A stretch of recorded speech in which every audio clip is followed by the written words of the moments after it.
Baik teman-teman, di sini ada jawaban resmi untuk pertanyaan kalian di website cpns.kemenkumham.go.id. Kalian simak ya. Intinya satu, jangan buru-buru seperti yang pernah aku sarankan di awal. Jangan pernah buru-buru mengupload, mengunggah sampai menyelesaikan pendaftaran. Takutnya ada kekeliruan dan berakibat fatal sehingga kalian tidak lulus seleksi administrasi. Yang pertama, surat keterangan berbadan sehat. Ini resmi dari CPNS Kemenkumham ya. SK berbadan sehat dari dokter pemerintah atau rumah sakit pemerintah, TNI, Polri asli yang dibuat pada bulan Juli. Intinya pada bulan Juli, tanggal berapapun bebas. Yang penting bulan Juli. Bebas kalian upload kapan aja, terus RS sehatnya kapan aja, yang penting bulan Juli ya. Surat keterangan berbadan sehat boleh dari puskesmas asal dokter yang meriksa bertanda tangan. Yang bertanda tangan di surat tersebut adalah dokter pemerintah mempunyai NIP atau NRP pada bulan Juli. Terus keterangan berbadan sehat boleh dibuat di luar domisili. Misalnya kalian daftar di Jawa Tengah karena kalian orang Jawa Tengah, tapi kebetulan kalian ada di Jawa Barat karena merantau dan nggak bisa pulang karena PPKM darurat.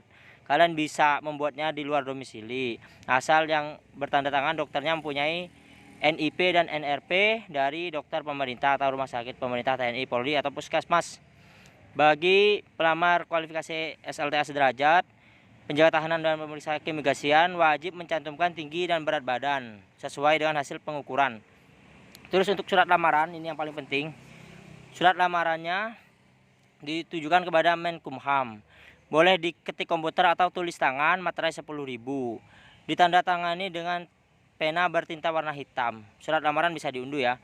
Format surat lamaran tidak boleh dirubah, berarti jangan ada yang dihapus. Terus untuk jaga-jaga udah deh, nggak usah ada yang dihapus. Yang mana yang dihapus, yang mana dihapus, nggak usah deh. Dengan kalimat ini kita berasumsi aja, cuma boleh mengedit dengan mengisi ya. Contohnya SMA negeri, nama sekolah kalian misalnya SMA negeri 1 Surabaya, IPA atau IPS kayak gitu. SMK negeri 1 Surabaya, misalnya teknik jaringan atau apa kayak gitu ya. Jangan dihapus surat lamarannya, tidak boleh dirubah. Untuk poin berkas yang dilampirkan di surat lamaran disesuaikan dengan jumlah dokumen yang diunggah pada akun sscsn.bkn.go.id. Ini artinya begini. Di akun website SSCASN nanti kalian akan mengupload 8 dokumen untuk CPNS penjaga tahanan dan pemeriksa keimigrasian SLTA. 8 dokumen itulah yang nanti akan diinput di surat lamaran. Jadi nomor 1 apa, nomor 2 apa, nomor 3 apa, nomor 4 apa, nomor 5 apa, nomor 6 apa, nomor 7 sampai 8. Untuk gitu ya.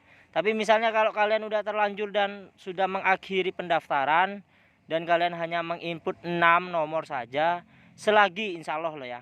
Selagi poinnya masih 8 walaupun nomornya 1 sampai 6, misalnya kalian udah mengakhiri nih. Misalnya ini udah mengakhiri, walaupun aku bukan panitia, insya Allah mungkin masih ada toleransi. Selagi poin yang disebutkan itu masih 8 berkas kayak gitu ya. Jadi jika kalian belum membuatnya, pastikan ada 8 nomor. Yang pertama surat lamaran, yang kedua surat pernyataan, terus selanjutnya sampai akhir kayak gitu ya teman-teman. Pengisian alamatnya pada surat lamaran diisi sesuai alamat domisili pelamar. Nah, domisili kalian. Kalau misalnya kalian domisilinya pakai SK domisili ya diisi sesuai SK domisili. Insya Allah seperti itu ya teman-teman. Sesuai dengan instruksi ini karena di sini tidak disebutkan sesuai dengan EKTP. Surat pernyataan 13 poin. Sama ya. Untuk poin A kalian bisa baca. Poin B, surat pernyataan tidak boleh dirubah kayak gitu. Terus untuk alamatnya disesuaikan dengan domisili pelamar. Untuk EKTP, surat keterangan domisili digabungkan dengan file EKTP. Jadi kalau formatnya JPG ya difoto. Di fotonya EKTP kemudian SK domisili dijadikan satu, format JPG seperti itu. Untuk pas foto wajib berlatar belakang merah. Pakaian bebas rapi maksimum 20 KB. Nah, ini biasanya pas foto diupload ketika kalian melanjutkan memilih instansi formasi. Misalnya instansi Kemenkumham formasi penjaga tahanan umum kayak gitu ya. Dan untuk swap foto selfie digunakan saat pembuatan akun, kartu informasi akun di awal banget tuh. Latar belakangnya boleh bebas, pakaian bebas, wajah terlihat jelas, gak harus latar belakang merah.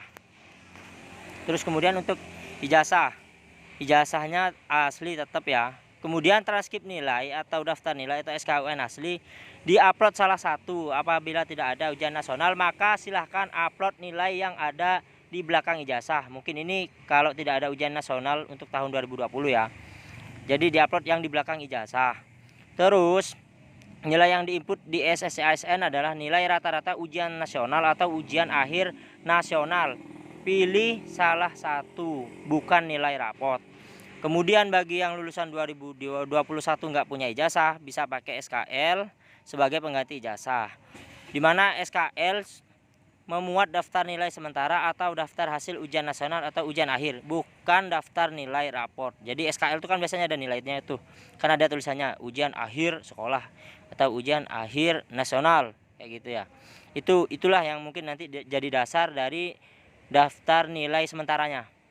Pada akun SSCASN apabila diminta nomor ijazah, pelamar bisa menginput nomor SKL dan tanggal SKL sebagai pengganti nomor ijazah. Ijazah dan transkrip nilai diupload di kolom masing-masing. Nah, catatannya gini. Berarti ijazah diupload tersendiri, kemudian transkrip nilai diupload tersendiri di masing-masing kolom, karena nanti ketika melanjutkan di tahapan akhir kalian mendaftar itu ada 8 kolom yang akan diupload masing-masing.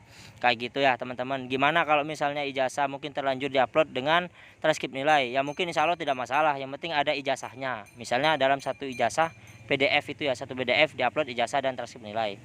Tapi wajib kalian mengupload ulang untuk yang transkrip nilai, karena ada 2 kolom masing-masing. Ijazah ada, transkrip nilai ada. Transkrip nilainya misalnya kalian upload transkrip nilai doang, atau kalian ragu terus diupload transkrip nilai plus SKHUN dalam satu PDF, misalnya ada 2 lembar transkrip nilai dan SKHUN, insya Allah itu enggak masalah. Apabila ijazah hilang, bisa memakai surat keterangan pengganti ijazah yang ditandatangani Kepala Dinas Pendidikan dan melampirkan surat keterangan kehilangan dari kepolisian dalam satu PDF ya. Ijazah pengganti dan surat keterangan kehilangan dalam satu PDF ada 2 halaman kayak gitu. Kita akan lompat. Untuk kartu keluarga dipakai saat mendaftar akun SSCASN. Ya udah sekian teman-teman. Mohon maaf ya jika kalian nanti ada kekeliruan dan gak sesuai dengan apa yang ada di pengumuman tentang Q&A dari CPNS Kemenkumham. Kalian berdoa saja semoga tidak sampai kalian gugur di seleksi administrasi. Poin utamanya adalah jangan sampai kalian buru-buru mengakhiri pendaftaran. Seandainya kalian tidak buru-buru mengakhiri pendaftaran, kalian masih bisa mengubah file yang kalian unggah. Ketika kalian sudah mengunggah file, kalian masih bisa memperbarui dengan file terbaru. Jadi sering-sering cek website resmi cpns.kemenkumham.go.id. Kayak gitu ya teman-teman. Sekian, semoga kalian semua lulus. Insya Allah mungkin ada permakluman khusus bagi panitia jika misalnya kalian mungkin ada sedikit kekeliruan, asalkan nggak berakibat fatal. Insya Allah mungkin itu ya. Ya udah, sekian, wassalamualaikum warahmatullahi wabarakatuh.